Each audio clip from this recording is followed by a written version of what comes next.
আসসালামু আলাইকুম, কি অবস্থা সবার? আজকে আপনাদেরকে একটা জিনিস দেখাবো, সেটা হচ্ছে ব্যাচেলার জীবন। ব্যাচেলার জীবন আপনারা অনেকেই শুনছেন যে প্রচুর পরিমাণ তারা অগোছালো, সবকিছু প্রচুর পরিমাণ গুছিয়ে রাখে আর কি। সেটারই আজকে বাস্তব প্রমাণ দেখাবো। তো প্রথমেই দেখাবো হচ্ছে ব্যাচেলারের বিছানা।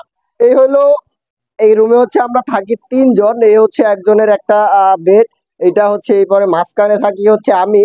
এইখানে হচ্ছে এই যে সবকিছু উড়ায় রাখছি, তো সব উড়ায় রাখছি।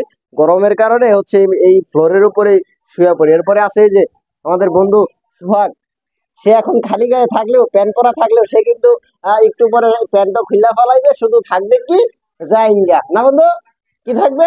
শুধু জাইঙ্গা থাকবে। সে কিন্তু লজ্জা পাচ্ছে, খুবই লজ্জা পাচ্ছে। এই যে তারও বিছানা দেখেন সবই উঠে রাখছে, না ডাকার দরকার নাই, এখানে কোনো মেয়ে নাই। এরপরে সে কিন্তু বিছানা উঠে রাখছে। তাহলে কি দেখলেন? ব্যাচেলারের বিছানা দেখলেন, নিশ্চয়ই অনেক অনেক হচ্ছে গুছালো, তাই তো? এখন আপনাদেরকে দেখাবো হচ্ছে ব্যাচেলারের কি কাপড় চোপড় কিভাবে কোথায় থাকে, সেটা এখন দেখাবো আপনাদেরকে। তো এই হইলো এই একটা বেড। এই বেডের হচ্ছে যিনি থাকেন তার কাপড় চোপড় হচ্ছে এই যে রশি, এই মাথা থেকে এই মাথায়, এই মাথা থেকে এই মাথায় রশি টাঙিয়ে এখানে হচ্ছে এই বেডের কাপড় চোপড় যা আছে সব হচ্ছে এখানে। এরপরে হচ্ছে এই মাঝখানের যে বেড আছে, যেটা আমি থাকি, এইটার কাপড় চোপড় হচ্ছে এই যে এই কর্নার থেকে এই কর্নারে, এইখানে একটা রশি টাঙা, এখানে হচ্ছে সব কাপড়। এই যে শীত চলে গেছে, কিন্তু মোটামুটি 6 মাস হয়ে গেছে, এখন পর্যন্ত এই কাপড় এইভাবেই কিন্তু সব গুছানো ভাবে পড়ে গেছে। এরপর হচ্ছে আমাদের এই যে বন্ধু সোহাগ, সে কিন্তু লজ্জায় এখন কি করছে, গেঞ্জি কিন্তু অলরেডি পরে ফেলাইছে, কিন্তু যদিও একটু পর সবকিছু খুলে ফেলাইবে। এরপরে হচ্ছে এই যে দেখেন তার বিছানার কাপড় হচ্ছে এই যে বরাবর মাঝখানে এই মাথা থেকে এই মাথায় একটা রশি, তাই না, এখানে সে তার কাপড় চোপড় রাখছে। তারপরে এই পাশে আছে ভিজা কাপড় টুপড়, সবকিছু আমাদের রুমেই শুকায়। এখন আসেন সেকেন্ড পয়েন্টে, ব্যাচেলারের বিছানা দেখলেন, ব্যাচেলারের কাপড় দেখলেন, এখন কি বাকি আছে? ব্যাচেলার তো বিড়ি বুড়ি খায়, এখন সেটাও দেখাইতে হবে। এরপরে ফ্লোরটা কিরকম গুছানো থাকে সেটাও দেখতে হবে আপনাদের, কেন কি? এখন তাহলে কি দেখাবো? ফ্লোর কি পরিমাণ গুছানো থাকে এবং পরিষ্কার থাকে সেটা এখন আপনাদেরকে দেখাবো। আচ্ছা, প্রথমে আসি হচ্ছে এই যে সিগারেটের বিষয়টা। সে কিন্তু অলরেডি সিগারেট খাচ্ছে। এই যে দেখেন সিগারেটের পাশা রাখার হচ্ছে এই জায়গা, আর সিগারেটের দেখেন এখানে, দেখেন এই জায়গাটা বুঝলেই বুঝতে পারবেন আপনি যে ব্যাচেলার আসলে কতটা পরিষ্কার পরিচ্ছন্নতার ভিতরে তারা বসবাস করে।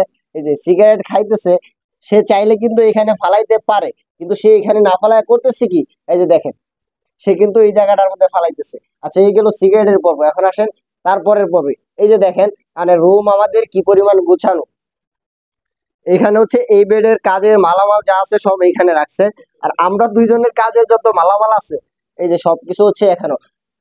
তারপরে দেখেন আমরা হচ্ছে খুব শখ করে একটা রাইস কুকার কিনছিলাম, যে রান্না বান্না করে খাবো, বাসায় যেহেতু গ্যাস নাই। এই যে রাইস কুকার একটা কিনছিলাম, 2 দিন রান্না করার পরে বাড়িওয়ালা দেখে ফেলাইছে। এরপরে তারা কি করছে, নিষেধ করে দিচ্ছে। এখন রাইস কুকার তো পুরাই লস, 3500 টাকাতে রাইস কুকার কিনছে। এই রাইস কুকার কিন্তু যেমনি আছে ওইভাবেই পড়ে রয়েছে। এটাতে গুছায় একটা প্যাকেট রাখবো, সেই সময়টুকু কিন্তু, সেই ধৈর্য বা সেই শক্তি কিন্তু ব্যাচেলারের জীবনে, ব্যাচেলারের শরীরে নাই। তাহলে এই হলো কি ব্যাচেলারের জীবন। যাই হোক, কেমন লাগলো ব্যাচেলারের জীবন? এই যে হচ্ছে বিড়িঘুরের জীবন, তারপর আমার জীবন, ব্যাচেলার লাইফ। আশা করি আপনারা বুঝা ফেলাইছেন ব্যাচেলার কতটা গুছানোর ভিতরে তারা থাকে, বুঝা ফেলাইছেন নিশ্চয়ই। যাই হোক, সবাই ভালো থাকবেন। ভিডিওটা যদি ভালো লাগে অবশ্যই শেয়ার মেরে দেবেন।